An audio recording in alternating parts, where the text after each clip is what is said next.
아멘. 어느 글에 보니까 좀 강경한 표현을 썼습니다. 미친 짓이 뭐냐? 여러분 답해 보세요. 여러분은 미친 짓을 뭐라고 표현하실래요? 근데 그 책에 이렇게 썼어요. 미친 짓이 뭐냐? 틀린 짓을 계속 반복하는 것이다. 더 미친 짓은 뭐냐? 틀린 짓을 계속 반복하는데 앞으로는 잘 될 거야. 이상한 희망 가진 걸. 그걸 미친 짓이라고 했습니다. 이렇게 보시면 되겠죠? 우리가 삶에 막 무기력한데, 내가 너무 무기력하고 무능력한데, 그것 때문에 계속 어려움이 오는데, 언젠가 나도 부자 될 거야. 그게 미친 짓이라는 거예요. 제 아는 한 분은, 이분은 아침에 눈 뜨면서 일단 소주 2병을 마셔야 돼요. 그리고 낮에 늘 술에 취해 있어요. 자기 사업이 있는데, 그 저녁에는 늘 친구들 벌써 술 마시는 게 이 사람은 취미예요. 근데 참 이상한 게 뭐냐면, 간에 해독이 된다 해가지고요, 매실을 그렇게 많이 먹어요. 그리고 헛개수? 당연히 드셔보셨나 보네? 헛개수. 이걸 먹어야 수치가 빨리 해결된다나? 그럼 아예 그냥 다려놓고 드시더라고요. 근데 그것 때문에 가정에는 가정대로 심각한 문제가 와 있고, 아이들은 막 이상한 영적 문제 와 있고, 사업은 계속 부도났었거든요. 근데 이 사람은 그 짓을 계속 하는 거예요. 그러니까 완전 알코올 중독이 된 거예요. 그러니까 하는 말입니다. 언젠가 우리 회사 잘 될 거야. 이거거든요. 그러니까 틀린 짓을 계속 하는데 뭔가 희망을 갖고 있어요. 그게 무슨 짓이라고요? 미친 짓이라는 거예요. 우리 학생들이 그냥 공부 관심 없어요. 노는 데 관심 있고, 게임하는 데 관심 있고, 집에 보면 침대 위에 눕는 관심 있고, 놀러 가는 데 관심 있어요. 그리고 하는 말, 나는 전교 1등 할 거야. 그게 무슨 짓이라고? 그게 미친 짓이라는 거예요. 우리가 지금 세월호 사건이 터진 지가 이제 한 달이 넘었습니다. 왜 터진지 아십니까? 미친 짓의 연속으로 터진 겁니다. 그러니까 승객들의 안전과 생명에는 관심 없어요. 오직 돈이에요. 그것 때문에 불법 개축을 하고, 그 다음에 거기다가 또 불법으로 화물을 싣고, 그걸 했으면 균형도 안 맞춘 데다가 그 대충 실어놓고는 묵지도 않고, 그러니까 이런 식이란 말이에요. 그러니까 돈에 잡힌 사람들에 의해서 벌어진 미친 짓이란 말이에요. 거기다가 관료들을 앉혀놨어요. 공무원들을 앉혀놨어요. 그러니까 이 사람 자기 책임을 져야 되잖아요. 관심 없어요. 자리 보존에 관심이 있고, 어떻게 하면 내 뒷주머니에 돈 들어오는 거 관심이 있고, 그냥 대충. 그게 미친 짓을 일어난 결과들이란 말이에요. 여러분, 그러면 교회는 책임 없고 국민들은 책임이 없겠냔 말이에요. 우리 국민들의 근성이 있잖아요. 모든 사람의 특징이 있어요. 자기 이익에는요, 눈이 빨갛습니다. 어떤 것이 옳으냐, 어떤 것이 바르냐, 관심 없습니다. 당장 어떤 일이 터져도 나한테 손해만 안 되면 돼요. 그게 우리 국민성적인 나쁜 미친 짓 아닙니까? 교회는 책임이 없냐, 말이에요. 거기다가 이단 한 사람에 의해서 거기에 또 빠져있는 이단에 미혹된 사람들. 그 대변인 나와서 그랬잖아요. 구원파 대변인이. 저 사람들이 수백 명이 죽은 게 왜 우리 책임이냐? 해경들이 구조를 못한 책임 아니냐? 단 한 번도 거기에 실소유자인 유병헌 이 회장이 나와서 자기 국민 앞에 사과, 그거 없어요. 뻔뻔해요. 내 재산은 100억인데 내가 유가족들에게 내가 이걸 보상으로 쓰고 싶다. 그러니까 3일 만에 재산 다 빼돌렸잖아요. 그게 미친 짓입니다. 결국은 미친 짓에 의해서 국가적인 재난이 온 거란 말이에요. 그러면 앞으로 또 이런 일이 터지면 안 되잖아요. 근데 또 터지는 거예요. 왜 그런지 아십니까? 미친 짓을 안 버려서 그래요. 우리 옆에 분에게 인사합시다. 우리 미친 짓 좀 하지 맙시다. 오늘 장로님도 뭐였지? 그런 얘기를 했습니다. 우리가 50년, 60년, 70년을 살아가지 않느냐. 그럼 우리가 뭔가 내 인생에 한이 맺히고 자식을 보면서 내 인생에 살아온 여정을 보면서 자꾸 이런 재앙들 터지는 걸 보면서 막 가슴 졸이면서 왜 내 인생은 이러지? 그러면 그게 실패다. 그럴 수밖에 없는 나의 상태가 뭔가를 빨리 찾아야 된다. 여러분 진짜입니다. 상태를 바꿀 수 있는 여러분 되시기를 축원합니다. 오늘 성경에 보면은 이것도 있습니다. 그러니까 육신적으로만 미친 짓 있는 게 아니라 영적으로도 미친 짓이 있거든요. 제가 이 단어를 쓰면서 여러분 혹시 또 시험 들 분도 있을 텐데 이건 제가 한 말이 아니고 어느 글에 써 있다니까요. 그러니까 제가 그 글을 보면서 뭔가 마음에 동감이 생기더라고요. 그러니까 지난주에 교회 우리 집사님 한 분이 저한테 카톡을 보내셨어요. 맨날 제가 매주마다 카톡을 보내고 메시지 보내고 그렇게 씹던 분이 카톡 하나 글을 보냈어요. 제가 남들 충격을 받았어요. 중국에서 있었던 실화 사건입니다. 그러니까 중국에는 이게 산을 넘는 길이 많잖아요. 그러니까 어느 산길을 가는데 실제 사건입니다. 여자 기사였어요. 버스 기사. 그런데 건달 3명이 여자한테 막 성희롱을 하는 거예요. 근데 그 많은 승객들 가운데 단 한 명도 그 건달을 제지하는 사람이 없어요. 왜? 보복이 두려우니까. 그때 어떤 중년 남성 한 분이 그 건달들을 제지한 거예요. 왜? 그러면 안 된다고. 그러다가 반 죽음 상태로 매를 맞은 거예요. 근데 이 건달들이 그걸로 끝나지 않고 여자 기사를 끌고 내려가지고 산중턱에 간 거예요. 그리고 윤관을 해버린 거예요. 한참 만에 돌아왔어요. 여자가 그 자기를 말려서 때렸던 매 맞은 그 승객한테 빨리 내리자고 소리친 거예요. 이 사람이 당황스럽잖아요. 자기를 도와주려고 하다 매 맞았는데 오히려 내리라고 악을 쓰는 거예요. 그러니까 하는 말이 당신이 여기서 내리지 않으면 절대 차가 안 가겠다. 그러니까 여자가 추행을 당할 때 침묵하던 이 사람들이요. 차가 안 가겠다니까. 그 승객한테 막 욕을 하면서 빨리 내리라고. 강제로 밀어내리고 짐을 던져버린 거예요. 이 사람 황당하잖아요. 그러니까 매 맞은 몸을 갖고 비틀거리면 한참을 내려오다 보니까 이게요. 비탈길에 절벽 아래 버스 한 대가 추락된 거예요. 그러니까 경찰들이 와서 보니까 다 사람이 죽은 거예요. 그러니까 이 기사는 당하고 나서 내려온 것을 생각을 했겠죠. 너희와 함께 난 죽을 것이다. 그런데 이 버스 안에 살아야 될 사람이 한 명 있다는 거예요. 그러니까 이 사람을 살리기 위해서 내리라고 악을 쓰고 내려주고 이제 자살 추락을 한 거예요. 그러니까 자기를 괴롭혔던 그 건달들과 함께 그래야 침묵했던 그 승객들 다 죽음을 당하는 그게 실제 사건. 그게 이제 영화로 만들어져 있기도 했다고 그러더라고요. 여러분, 세상에는요, 미친 짓을 하는 사람이 굉장히 많습니다. 교회 안에도 많습니다. 그러니까 교회 안에 막 불신앙을 만들어내고 이런 말을 만들 사람은 굉장히 많습니다. 이제는 저와 여러분들이 복음으로 모든 것을 회복하는 은혜 받기를 바랍니다. 오늘 우리가 사무엘상을 읽으셨습니다. 오늘 본문의 내용이 뭔지 아십니까? 그러니까 사무엘은 엄마 젖을 떼고 나서부터 성전에서 자라기 시작을 했어요. 어릴 때, 어린 7살, 10살, 요 어릴 때 교회 안에서 본 게요. 미친 짓을 너무 많이 봤어요. 엘리 제사장의 영적 무능력을 본 거예요. 홈리와 비느하스의 악한 행동을 많이 봤어요. 그리고 나라에 블레셋에서 전쟁 터지고 재앙이 오고 수많은 사람이 죽음을 당하고 성은 불타버리고 그리고 언약궤를 뺏겨버리는 이 미친 짓을 너무 많이 본 거예요. 그러면 너무 많이 틀린 것을 보고 자라면 상처가 되잖아요. 그럼 그게 무뎌져 가지고는 어느 날부터인가 자기도 모르게 그 분위기에 휩쓸려 똑같이 미친 짓을 하든지 아니면 반감이 돼가지고 하나님이 있다면 이럴 수가 있느냐?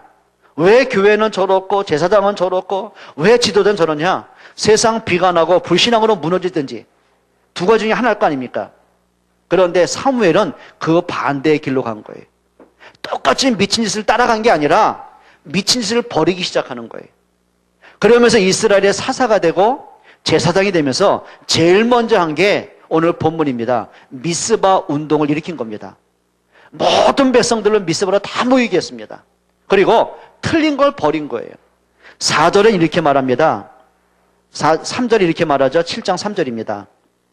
사무엘이 이스라엘 온 족속에게 말하여 이르되 만일 너희가 전심으로 여호와께 돌아오려거든 이방신들과 아스다롯을 너희 중에서 제거하고 너희 마음을 여호와께로 향하여 그만을 섬기라. 뭐라 했어요? 미친 짓 버려라. 틀린 줄 알면 버려라. 반복하지 말고 버려라. 너희 조상들이 따라갔던 길을 가지 말고 바른 걸 선택해라.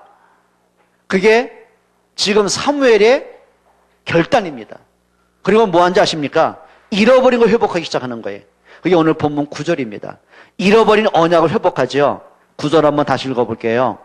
사무엘이 젖먹는 어린 양 하나를 가져다가 온전한 번제를 여호와께 드리고 이스라엘을 위하여 여호와께 부르짖음에 여호와께서 응답하셨더라. 뭘 했어요? 엘리 제사장 시대 잃어버린 언약들, 올바른 예배를 회복하기 시작하는 거예요. 온전한 번제, 그 말은 뭐죠? 예수 그리스도의 십자가의 언약을 다시 붙잡는 거예요. 근데 잃어버린 언약을 회복한 그날에, 잃어버린 복음을 회복한 그날에 하나님의 응답이 있어요. 그게 9절에 보면 응답하셨더라. 10절에 이렇게 말하죠. 사무엘이 번제를 드릴 때, 잃어버린 언약을 회복할 때 그 말입니다. 블레셋 사람이 이스라엘과 싸우려고 가까이 오매 그 날에 틀린 걸 버리고 미친 짓을 버리고 잃어버린 언약을 회복한 그 날에 여호와께서 블레셋 사람에게 큰 우레를 발하여 그들을 어지럽게 하시니 그들이 이스라엘 앞에 패한지라. 진짜 응답이 언제 왔어요? 모든 문제가 언제 끝났어요? 진짜 승리가 언제 왔어요? 언약 회복한 그 날에. 오늘이 그날 되시기를 바랍니다. 이제 저와 여러분들이 영적인 좋은 습관을 가지셔야 돼요. 그 첫째가 뭐냐면 언제든지 하셔야 됩니다. 근본으로 돌아가야 돼요. 이게 있어요. 우리가 예를 들면 길을 가다가 잘못된 길을 봤어요. 그렇죠?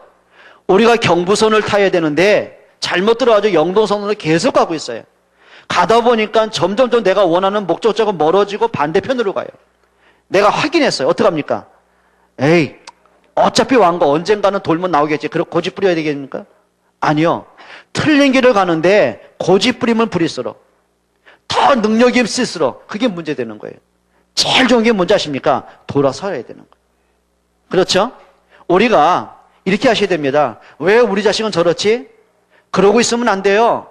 돌아서야 돼요. 그럼 내가 지금까지 자녀들을 키웠던 방식이 틀렸단 말이냐? 그래, 부모로서 내가 최선을 다했지만 뭐가 문제였을까? 근본을 찾아내는 답을 찾아내셔야 돼요.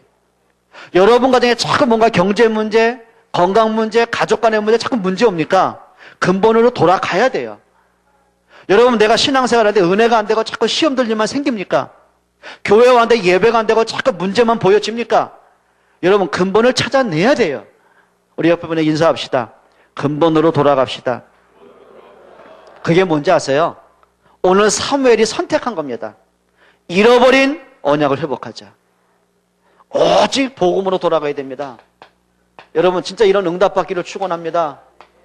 오직 복음으로 해요. 창세기 3장에 보면 아담과 하와가 하나님을 향해야 될 그 인생의 걸음을 하나님과 반대로 가기 시작하는 거예요. 말씀을 잃어버렸어요. 언약을 잃어버렸어요. 그리고 사단이 하는 말에 속기 시작을 해요. 그리고 불신앙이 왔어요. 그리고 자기 욕심에 붙잡혔어요. 선악과를 따먹고 하나님을 떠납니다. 그게 영적 사망입니다.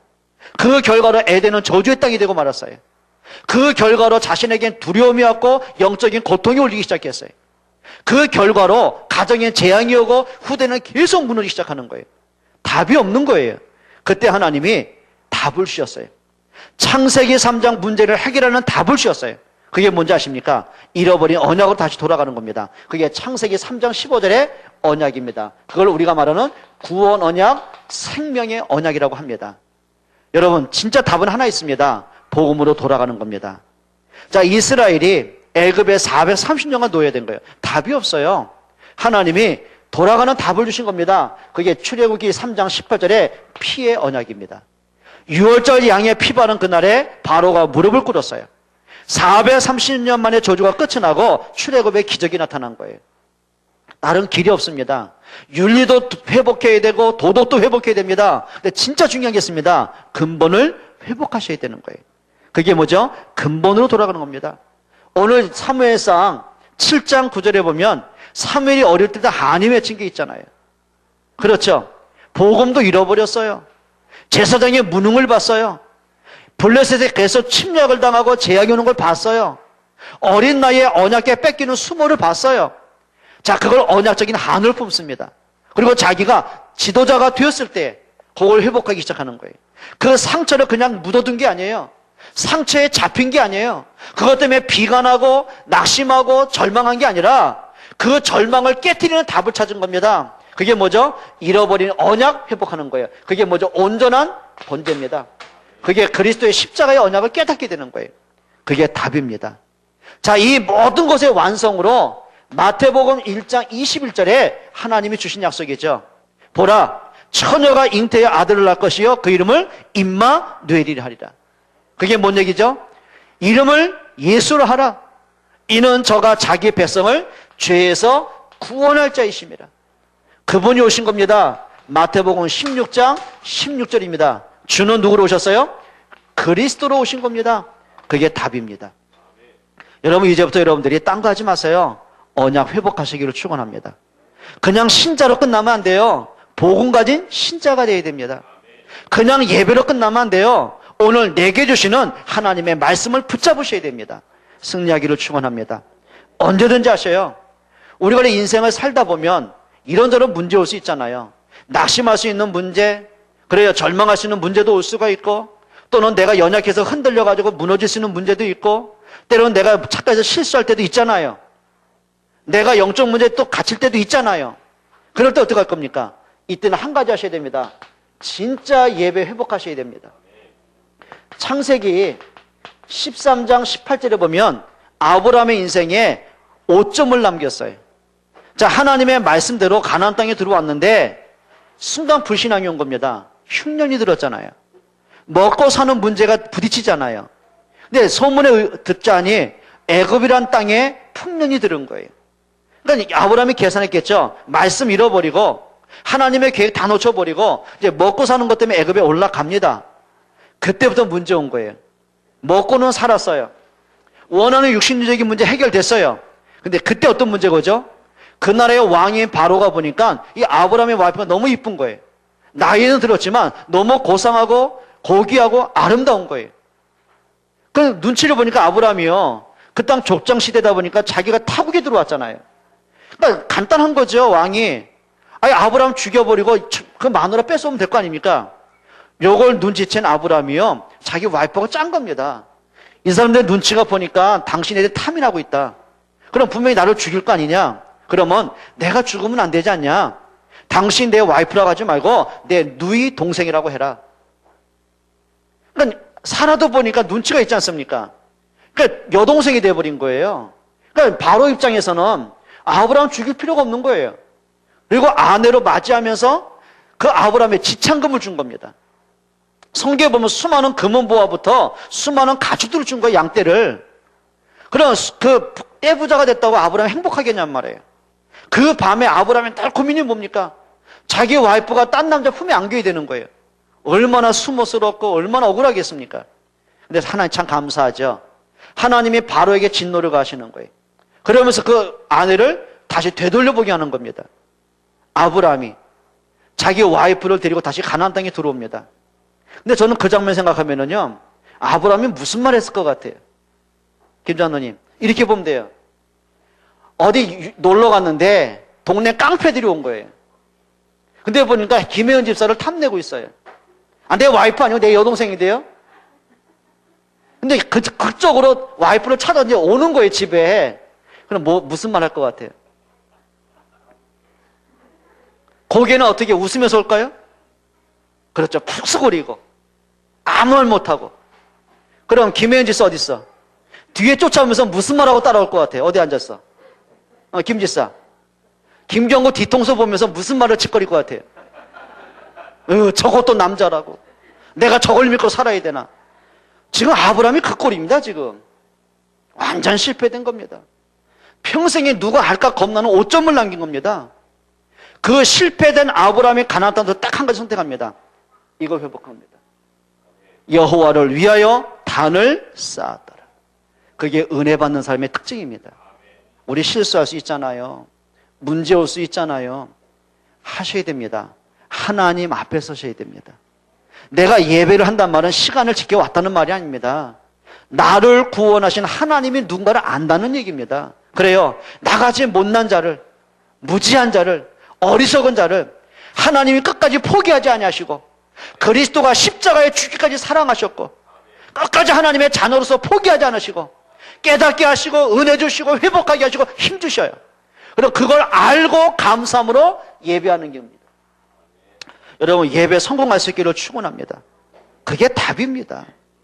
요한복음 4장 24절에 보면 예수님이 말씀하셨어요. 예배는 어떻게 할 것이냐? 하나님은 영이시니 예배하는 자가 신령과 진정으로 예배할지니라. 종교적인 의식 말고요. 주일이니까 어쩔 수 없이 내가 교회 오는 것 말고요. 예배 시간이니까 설교 끝날 때까지 듣고 앉아있는 것 말고요. 예배 끝나고 일주일 동안 말씀하고 전혀 관계없이 사는 어리석은 거 말고요. 예배 응답받으셔야 돼요. 예배는 하나님께 드리는 겁니다. 레위기서에 보면 5가지 제사가 나옵니다. 여러분, 레위기서 이전에 뭘 받아야 되냐면 출애굽기를 좀 보셔야 돼요. 출애굽기는 애굽에서 구원받아 나오죠. 그러면 구원받은 사람에게 하나님이 제일 먼저 주신 성경이 레위기서입니다. 창세기, 출애굽기, 레위기잖아요. 그러면 구원받은 사람에게 하나님 왜 레위기를 주셨을까? 이유가 있습니다. 구원받은 사람에게 가장 중요한 게 뭐냐? 하나님께 드리는 예배라는 거예요. 그래서 레위기서는 뭐냐면 5가지 제사가 나오잖아요. 번제, 속죄제, 화목제, 속건제, 소제. 이게 뭐죠? 희생 제물을 드리는 거예요. 그 말은 뭐냐면 그 당시엔 구약이니까 예수님 오시기 전이잖아요. 그때 구약에는 양의 피를 흘리고 소를 잡아서 제사하고 하나님께 예배를 드린 거예요. 그런데 신약에는 그리스도가 오셨잖아요. 예수님이 우리 죄를 해결하는 방법이 양을 잡거나 소를 잡은 게 아니란 말이에요. 예수님이 직접 십자가에 못 박혀 죽으심으로 모든 걸 완성하셨어요. 모든 죄를 해결하셨어요. 모든 구원을 완성하셨어요. 그게 레위기서란 말이에요. 그러면 레위기서 뭐냐면 언젠가 그리스도가 오실 것이다. 그분이 십자가에 죽으시고 부활함으로 모든 것을 완성하실 것이다. 그걸 믿음으로 보면서 쓴 것이 레위기입니다. 그게 5가지 제사였습니다. 무슨 얘기죠? 구원받은 성도에게 가장 중요한 게 예배입니다. 여러분, 예배 응답받기를 축원합니다. 그러니까 우리 성도들이요, 참 문제가 뭐냐면 예배를 되게 가볍게 여긴다는 거예요. 뭐 시간 되면 가고, 내가 여건이 되면 가고, 아니면 다른 것이 우선이고. 아닙니다. 여러분, 예배 우선 되시기를 축원합니다. 하다못해 우리 아이들이요, 학교가 심심하면 가기 싫고, 피곤해서 가기 싫고, 친구가 약속 있으니까 가기 싫고, 날씨 좋아서 가기 싫고, 그럼 부모들이 어때요? 참 탁월한 선택이다 그러시겠습니까? 아니죠. 그건 야단 쳐서라도 보내야죠. 그게 틀린 건 고쳐야 될 거 아닙니까? 그래요. 아이들이 학교 한번 빠지면 죽을 것처럼 우리가 날뛰는 분들인데 그거 이상합니다. 예배는 거의 관심이 없습니다. 내가 예배 잃어버린다는 말은 뭐냐면 하나님 은혜 없이 산다는 얘기거든요. 옆에 분에게 인사하세요. 예배에 성공하세요. 이렇게 하세요. 주일 낮만 예배가 아닙니다. 오후도 예배가 있습니다. 수요예배 몇 시인지 가르쳐 주세요. 그렇죠. 수요일날 몇 시요? 오전이요, 오후요? 아, 그렇구나. 오후 7시 반. 들으셨어요? 수요일날 몇 시라고요? 7시 반에 있다네요. 금요일 기도는 언제예요? 이거 어떻게 알았어요? 금요일날 몇 시라고요? 8시 반에 있다네요. 그렇구나. 저도 예배 해야 될 거 아닙니까? 예배는 장난이 아닙니다. 여러분, 초대교회는 예배 하나를 위해서 생명 걸었어요. 예배 시간 동안 모든 걸 회복했어요. 여러분, 예배 회복하시기를 축원합니다. 하셔야 됩니다. 오직 말씀으로 돌아가는 습관을 가지셔야 됩니다. 여러분, 그게 무슨 얘기냐면 누가복음 24장 13절로 35절에 보면 자, 예수님을 따르던 제자 중에 너무 예수님 십자가에 죽는 것 때문에 낙심을 해가지고 도망치는 2 제자가 나옵니다. 그러니까 한 사람의 이름은 글로바인데 또 한 사람의 이름은 이름도 기록이 안 됐어요. 그러니까 2 사람이 두려운 거예요. 예수님이 십자가에 못 박혀 죽은 것처럼 우리도 이곳에 있다가는 언제 잡혀 죽을지 모르는 거예요. 도망을 치는 겁니다. 도망을 치는 중에 부활하신 예수를 만난 거예요. 근데 이 사람들이 얼마만큼 낙심이 됐냐면 성경이 이렇게 말합니다. 누가복음 24장 16절에 보니까 저희 눈이 가리워 그인 줄 알아보지 못하더라. 너무 영적인 문제에 갇히고 너무 불신앙에 잡히고 보니까 두려운 마음에 잡히고 보니까 예수님인지를 모를 만큼 눈이 가린 거예요. 그건 시력이 나쁜 게 아니에요. 영적 눈이 가리고 보니까 볼 걸 못 보는 거예요. 자, 예수님이 그들에게 하시는 말씀입니다. 딴 얘기를 하지 않습니다. 뭔 얘기 하는지 아십니까? 성경이 이렇게 말하거든요. 딴 얘기 안 했어요. 왜 예수님이 오셔야 되는지, 예수님 왜 십자가에 죽으시고 부활하셔야 되는지 그걸 말씀하기 시작했어요. 여러분, 답은 하나입니다. 성경에 보면요, 예수님이 뭘 약속하냐면 모세의 글과 선지자의 글과 시편에 쓴 바 자기에 관한 것을 자세히 설명하시니라. 모세의 글이 뭐예요? 창세기, 출애굽기, 레위기, 민수기, 신명기입니다. 선지자 글이 뭐죠? 구약성경 말라기까지 얘기하는 거예요. 자, 구약성경을 가지고 왜 그리스도가 오셔야 되는지, 왜 십자가에 죽으셔야만 되는지, 왜 부활하셔야만 되는지를 그 자세히 설명하는 거예요. 그러니까 성경을 가지고 그리스도를 설명하시는 거예요. 근데 성경이 이렇게 말합니다. 저들이 말씀을 듣는 중에 눈이 밝아져 그인 줄 알아보더라. 그러니까 스스로 신앙 고백했어요. 우리가 길 갈 때 예수님이 우리에게 성경을 풀어주실 때 우리 마음이 뜨겁지 않냐더냐.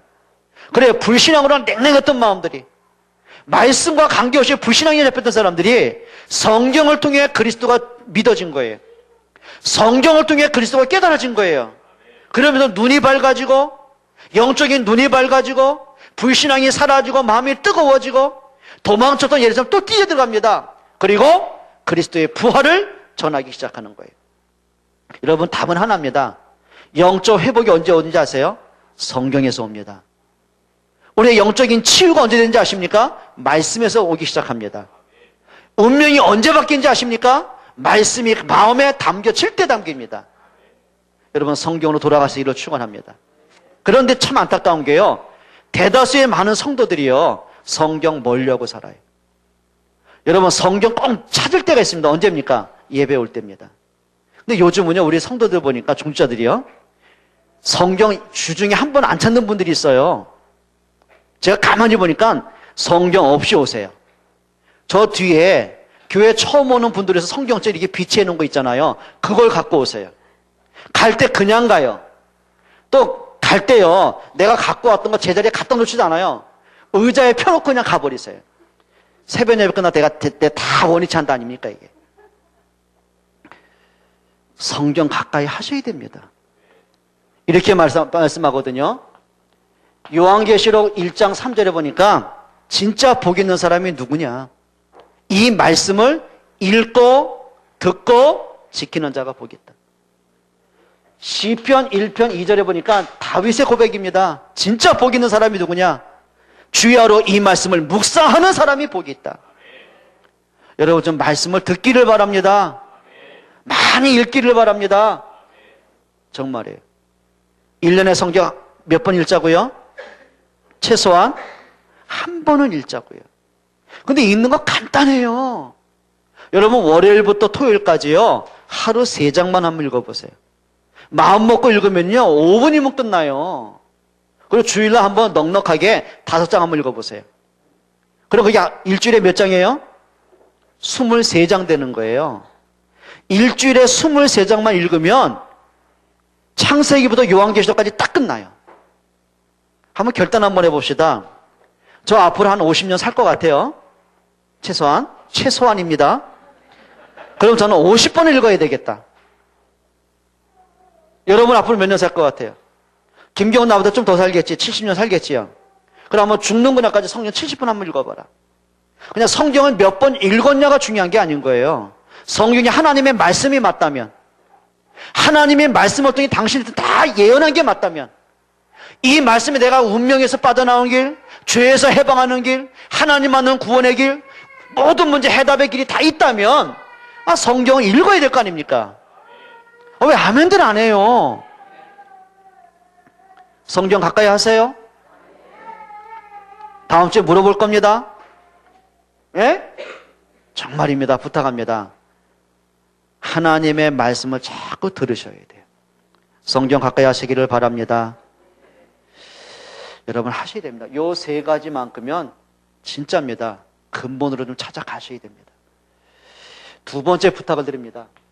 진짜 복음 가진 사람이 맞다면 이거는 꼭 하십시다. 이게 뭐냐면 좀 우리가 성숙한 사람의 내용을 많이 가졌으면 좋겠어요. 사람이요, 나이가 50이 됐는데도 생각하는 거, 보는 거, 판단하는 거, 말하는 것이 아이 같은 사람들이 있어요. 그러니까 우리 그런 사람 있죠. 나이만 들어지 철이 없다고. 그게 무슨 얘기예요? 어른 같지가 않다는 거예요. 여러분, 성숙한 사람이 있습니다. 그러면 우리가 성숙한 사람이 누구냐는 거예요. 나이가 많아야 성숙합니까? 아닙니다. 어제요, 렘넌트 데이 갔잖아요. 근데 약간 이렇게 시간 여유가 있어서 밖에 이제 잠깐 나와 있는데 골목에서요, 차라리 안 봤으면 하는 걸 봤어요. 한 보니까 어림잡아 나이가 한 30 중반 된 엄마예요. 6살짜리 딸아이, 6살 정도 됐어요. 딸아이를 갖고 막 야단치는 거예요. 하나님께 예배하는데 그따위로 예배되겠어. 근데 그런 식입니다. 그게 예배야. 내가 왜 이러죠? 그거 엄마 얘기입니다. 말투를 그대로 리얼하게 하다 보니까. 그냥 내가 부드럽게 할게요. 그따위로 예배해가지고 하나님이 받아 먹겠어? 너는 어떻게 채먹은 게 렘넌트가 그따위로 행동해? 그러니까 얘는 하나님이 무서운 하나님이에요, 이제. 그 아이 커가지고 예수 믿을까요? 사람이요, 거의 자기 수준대로 말합니다. 이게 옳은 얘기인지 틀린 얘기인지 모릅니다. 여러분, 우리가 그 말뿐만이 아니거든요. 여러분, 예를 들면 이런 겁니다. 세월의 그 간부들, 직원들, 그 회장들, 정치인들, 뭐예요? 성숙하지 않은 사람이 그 자리에 있는 거예요. 그게 사건이 터져버린 거예요. 여러분, 이제는 진짜 어른 되시기를 바랍니다. 저는 이렇게 봅니다. 진짜 성숙한 사람은 기본을 갖춘 사람을 저는 봅니다. 여러분, 기본이 뭐가 있을까요? 여러 가지 할 말이 있잖아요.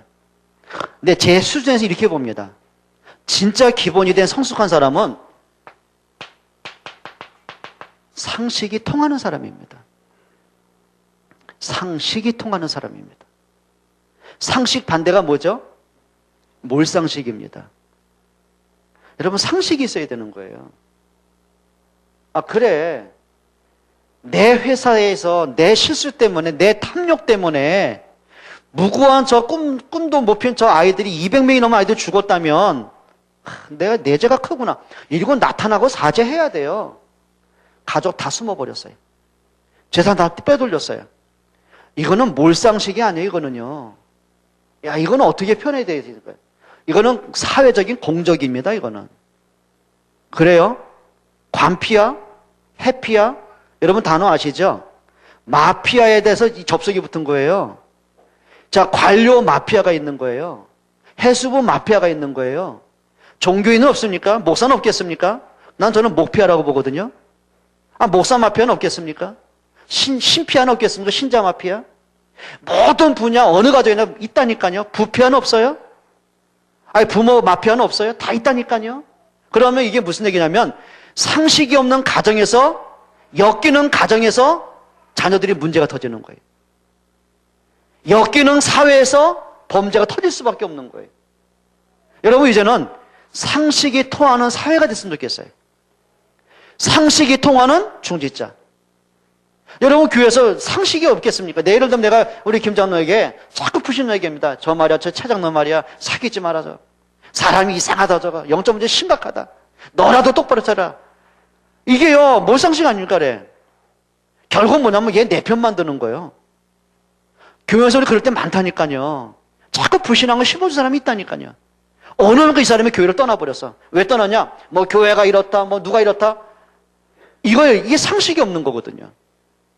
이제는 우리가 가정에서든 교회에서든 여러분 직장에서든 따라합시다.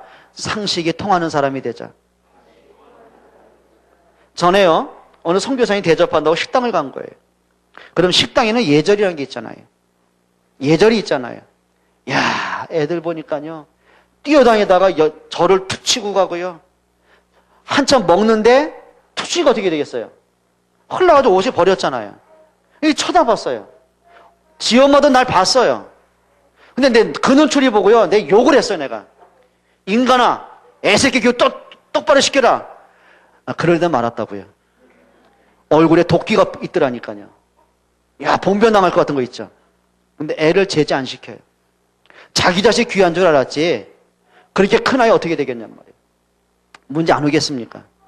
그게 뭐예요? 상식이 없는 거예요. 그러니까 우리가 작은 거라도요, 상식 있는 우리 멋있는 어른들 되시기를 축원합니다. 말도요, 상식입니다. 그렇죠? 정말 저와 여러분들이 상식이 통하는 응답 받기를 바랍니다. 이겁니다. 다운 사람입니다. 그렇죠. 어른은 어른다워야 됩니다. 렘넌트는 렘넌트다워야 됩니다. 그래요. 목사는 목사다워야 되고요. 중직자는 중직자다워야 됩니다. 그 다운 사람이 청와대 가야 됩니다. 그 다운 사람이 관료로 가야 됩니다. 그 다운 사람이 성공해야 됩니다. 맞습니까? 그래야 아름다움이란 게 뭔가 있는 거예요. 그렇죠? 여러분 다운 사람 되시기를 축원합니다. 옆에 분에게 하세요. 다운 사람 되세요. 이렇게 합시다. 우리 부모는 뭐 다워야 돼요? 부모 다워야 되고요. 그럼 은진이만 따라봐요. 자식은 뭐 해야 돼요? 자식 따와야 되고요. 이게 어저께 저한테 툭 쳐요? 아파. 그러니까 아프라고 때렸어. 내가 어이가 없어가지고. 근데 또 쳐요? 또 아파? 이거 맞으니까 아프지. 쟤는 장난 건 거죠. 또 하나 고발해 볼까요? 전에 뭐 했나? 한참 지금 머리가 이제 짧은데 옛날에 머리가 여기까지 내려왔잖아요. 그러니까 여자들 머리 감고 나면 얼마나 이렇게 시간이 오래 걸리니까 그래. 막 말리는 거 막 모르잖아요. 그러니까 머리를 뒤집을까 하고요 하더니 드라이를 막 말리다가 저를 딱 보더니 재영아, 내가 아직도 네 딸로 보이니? 그러니까 귀신 흉내 내는 거지. 이게 채영이라고 부르고요. 따라서 합시다. 자녀는 너도 따라서 해. 자녀 다 와야 된다. 아주 개겨? 정말 부탁드립니다. 좀 다 오시기를 바랍니다. 뭐 그렇게 어른이 돼가지고 시험 들 게 많고 삐질 게 많고 서운할 게 많고 이제는요 사람이 그릇이 좀 넓어져야 돼요. 그렇게 되길 좀 부탁을 드립니다. 그래서 여러분들이 나이에 맞는 여러분의 위치에 맞는 그런 역할을 한번 찾아보세요. 따라합시다. 자기 역할을 찾자. 하셔야 됩니다. 진짜 자기 역할. 그게요 든든한 사회고 든든한 국가가 되고요 우리 후대를 살리는 길이고 교회를 살리는 길입니다. 하나 부탁한다면 이겁니다. 이유 있는 사람 됐으면 좋겠습니다. 그 사람이요 이유 없이 사는 사람 보면은요 참 왜 사나 싶을 때 있잖아요. 가끔요 이렇게 운전하고 가다 보면은 대로를 가던 골목길을 가던 때요 황당할 때가 있는 거예요.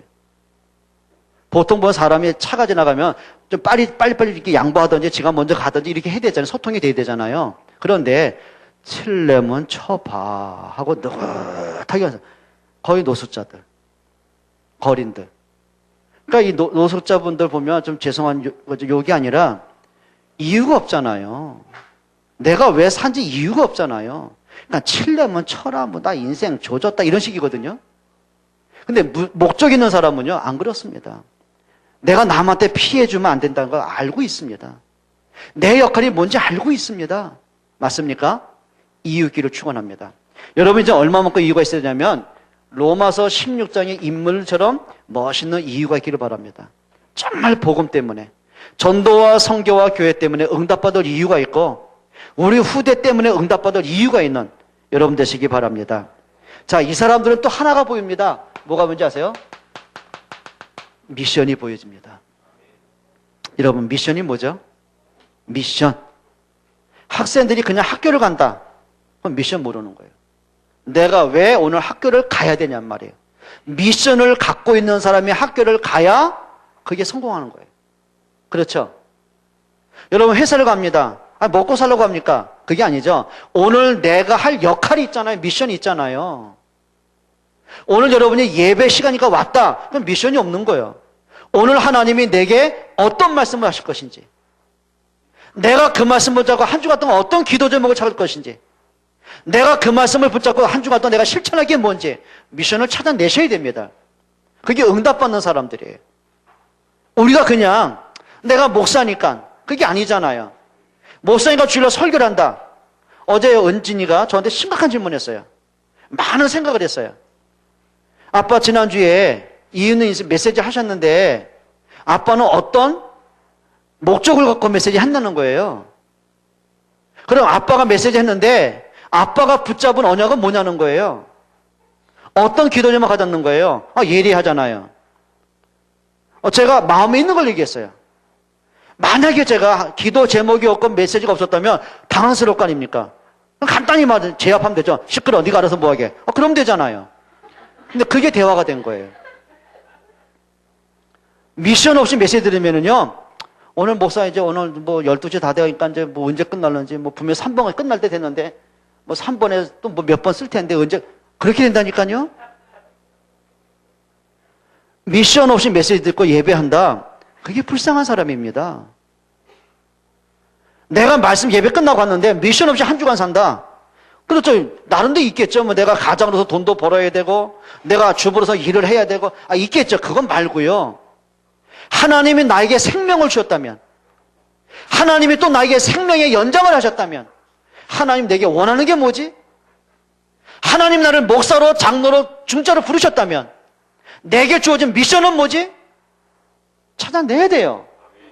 그게 기도 제목, 그걸 뭐라 하냐면 이겁니다. 평생 기도 제목입니다.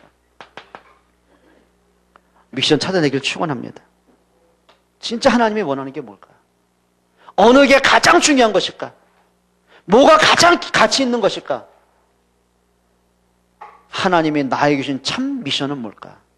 그게 기도 제목이고, 그게 하나님과 방향을 맞춘 사람이고, 그게 응답받는 사람들이에요. 한번 찾아보세요. 고민해보세요. 기도해보세요. 여러분 답 찾아내길 바랍니다. 우리 옆에 분에게 인사하십시다. 영적인 좋은 습관을 가집시다. 기도하겠습니다. 하나님께 감사를 드립니다. 근본으로 돌아갈 수 있는 영적인 힘을 주시기를 기도합니다. 정말 우리가 복음 가진 자로 누가 보더라도 하나님과 사람 앞에 칭찬받는 성숙한 사람이 되기를 원합니다. 우리가 일생을 살아가는 중에 하나님이 우리에게만 주신, 나에게만 주신 참된 미션을 찾게 하시고 이유 있는 하나님의 축복하실 수밖에 없는 그릇이 되게 하여 주옵소서. 예수 그리스도의 이름으로 기도합니다. 아멘.